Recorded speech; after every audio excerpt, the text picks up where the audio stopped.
first we'll be doing CFN 3 unit wise as we have done CFN 1 and 2. So the first unit deals with how do we spend on our food or how do we spend our food money. So first of all we have to look into the matter into the food expenditure, and the factors which influence food expenditure is first of all our income. A person's income always it is a main factor which based on which a person will be able to afford a certain kind of a food. So the income of that person is the first and foremost factor which influences it. Next, the factor which influences the food price and the quantity. Say for example a certain amount of food costs something and a different food a lesser amount of a different food costs the same.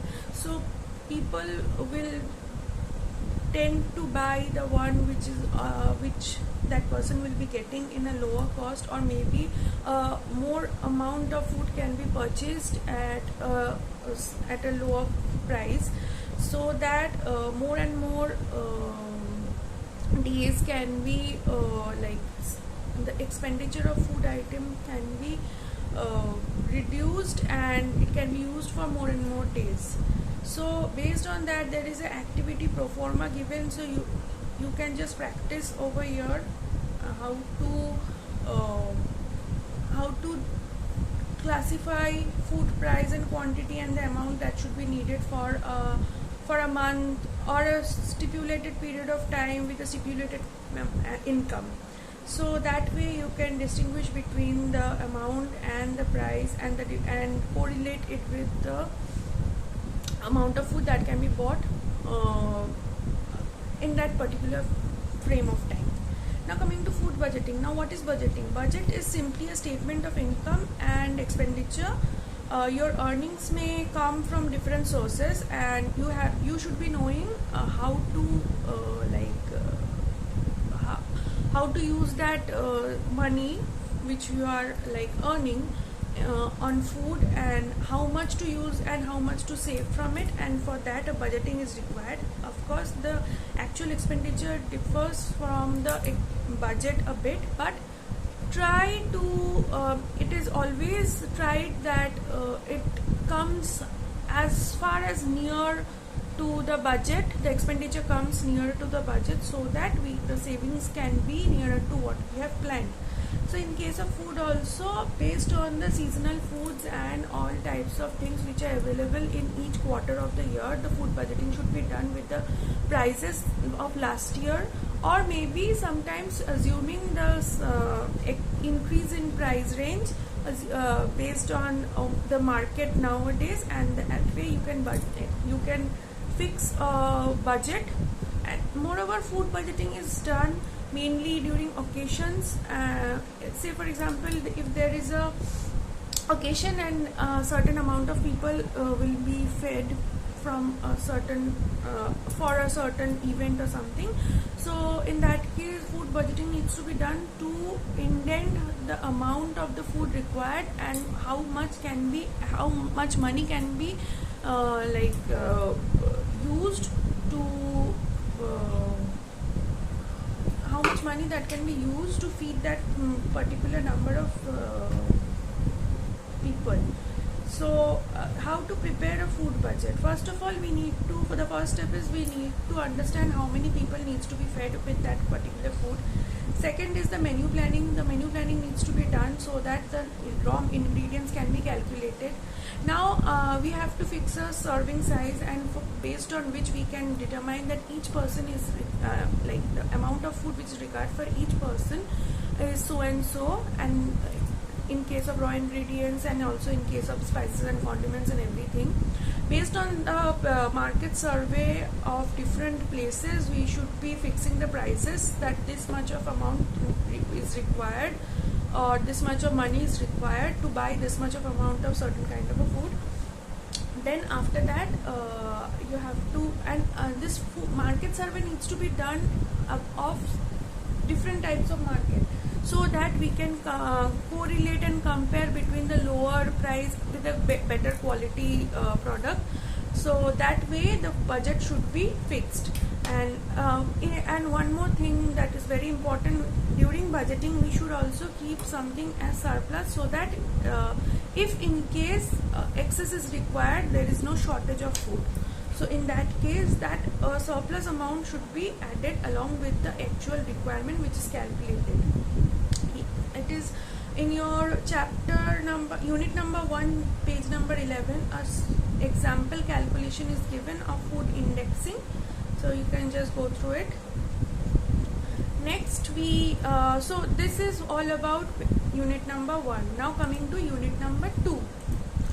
So unit number 2 deals with how do we plan for growing our food.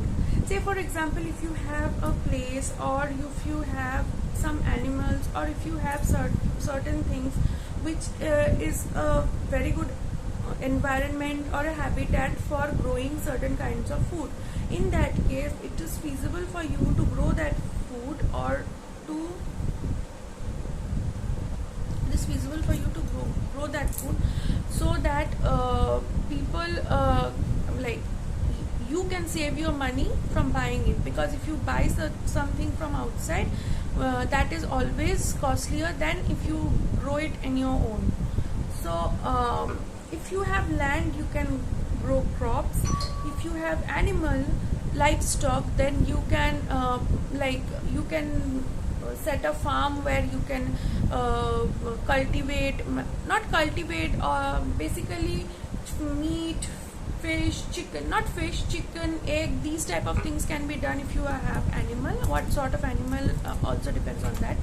And if you have water body in your, like if you have a water body in front of you, then you can even cultivate fish, or fish farming can be done. Even you can do horticulture cropping, which can be done in kitchen garden system. So we'll come to all these points. Classification of food based on the source. As I told you, foods from land is food crops. Based on the geographical boundaries and all the climate and the type of soil and everything, the type or variety of the crop can be determined, and you can assume the number of there are certain calculation by which you can assume the number of the amount of thing that can be cultivated in your area. Next, coming to food from animals, livestock.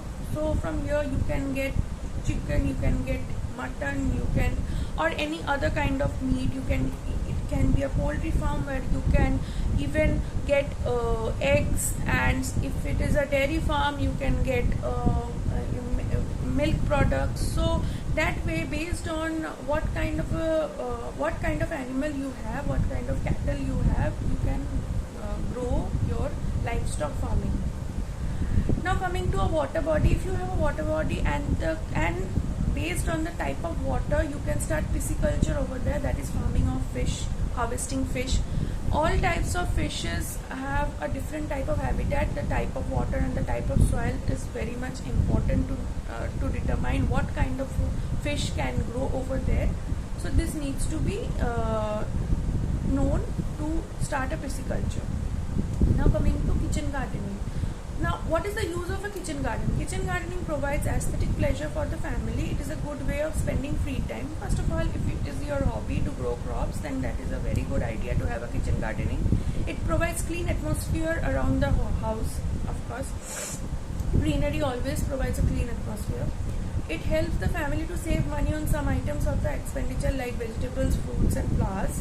In some cases, it serves as a supplementary source of income to the family. And you may observe that your neighborhood may sell certain things and you may buy it from them, and again you may, like the barter system, you can always exchange certain things with the kitchen gardening thing.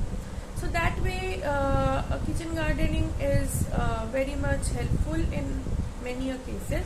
A model kitchen gardening garden is given in page number 22. You can just go through it. That is all about unit 2. Now coming to unit 3. Unit 3 deals with public distribution system. Now what is public distribution system? government has set a system of distributing basic staple food to many people based on their income group. If a person is below poverty line, then that person is entitled to get certain amount of everything, every staple raw material at a particular rate, which is lower than that, which can be lower than that price, which is fixed for the ones with a higher income. Maybe the person who is above poverty line or under EWS, all segments have a different price like costing list. So that way, and even the amount is different, so that the person who cannot afford to buy certain things is able to do that and will be fed on and will get a perfect amount of nutrition. As we can see, there are many fair price shops in every zone or every ward. So these fair price shops are basically government organization or government franchises, which is done under this public distribution system. There is also a targeted public distribution system which deals with only BPL persons, that is below poverty line persons, and the one who are above poverty line or are economically weaker section, from the economically weaker section, they have a separate costing list for every staple food. So this is what we know about public distribution system or PDS system. This rate and the amount changes year to year so that the amounts of the food and the costing of the food is revised along with the market price. I have already told about fair price shop. Now food subsidies. Now what happens? Say for example, a particular item is costing 100 rupees for a person who is above poverty line, and that particular thing of that amount is costing around 50 rupees to a person who is below poverty line. But what is the actual cost? So what happens is, it is a subsidy system, food subsidy system, by which the people who are above poverty line, who can afford to buy the things, have to pay a little bit more, so that a person from below poverty line gets it in a lower price, and this is managed, and even government is not making a loss out of that particular food. So this is what we call food subsidies. This is all about Unit 3. Now coming to Unit 4.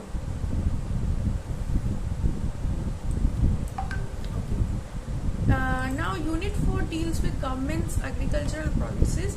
As I was telling, PDS system is something which is set by government, and it is based on a subsidy system, as I was explaining in the last chapter. So what is a subsidy? A subsidy is a component of total money which a buyer need not pay to buy a commodity. In other words, a subsidy reduces the cost of purchase of commodity. Usually subsidy is granted by the government to encourage the purchase of a particular commodity by the users. Why a subsidy? Sometimes what happens, the farmers who are selling the product needs the actual amount of money so that he is not in a loss. Again, the person who is below poverty line needs to buy it at a lower price so that he can feed his family or himself and get all types of nutrients which is required for him to survive. So government actually gives the subsidy, and government spends the remaining amount of money so that not the seller and not the customer, both stays in a profit making position and gets abundant amount of things, so that nobody is suffering from anything due to costly nature of the market. See how this subsidy works. Sponsors are central and state government. Now price subsidies. Price subsidies come seeds, fertilizer, water, electricity, agricultural implements, agricultural loans, and mini kits. Now these all are required for agricultural inputs, and this again cost of inputs into cost of production are lowered and increased production. So for that, the price of the agricultural commodities are lowered and consumers benefit from that. Now coming to demonstration farms. Now what are demonstration farms? As the name indicates, a demonstration farm is one which is used to demonstrate to the farmer anything which the government has in mind to be communicated to the farmers. It is used to convince the farmers about the yield of the crop, of the effectiveness of a fertilizer or a chemical, etc. So it is basically a open lab by the government to explain certain new policies or maybe certain new processes to the farmers, so that the production is in a better way or in a better quality. So these demonstration farms can be of two types. One is method demonstration and the other is result demonstration. Method demonstration is used at a time when you have to teach the farmers how to do a particular operation. And result demonstration, on the other hand, is a type of demonstration used to convince the farmers about the result of being communicated. One is the explaining the process and other is the result demonstration means that what will happen if you follow this process. One is explaining the process and second is explaining the outcome of the process, so that the farmers are convinced enough to follow the process. So this is something done by the government to increase production amount and quality, and which helps in a better way for all the citizens of the country. Agricultural extension training programs are also there for ones who want to know more and more about agricultural science. So farmers are educated because so that they can yield more and more types of good quality agriculture. This is all about Unit 4. Now coming to Unit 5. Unit 5 basically deals with government's poultry and pisciculture programs. As we have already explained that poultry farms and piscicultures can be done if you have the right amount of space or livestock or water body. So government also leads to these type of things and gives franchisee to many of the people. So many people, farmers or many dealers, what they do is they look after these and they get the profit out of that, and everything is aided by the government in subsidy, so that the production can be done and it can be sold in a lower cost to the consumers. Training programs are also held to explain about poultry farms and also about pisciculture. In India, pisciculture is a huge industry, and hence there are so many types of fishes and everything, because fish is a very nutritive one, and increasing the amount of pisciculture, good quality pisciculture, helps in increasing the nutritional level of the country. Even that can be done in subsidy format, as we have done in the previous ones. So this is all about Unit 5. The other chapters will be done in the later half.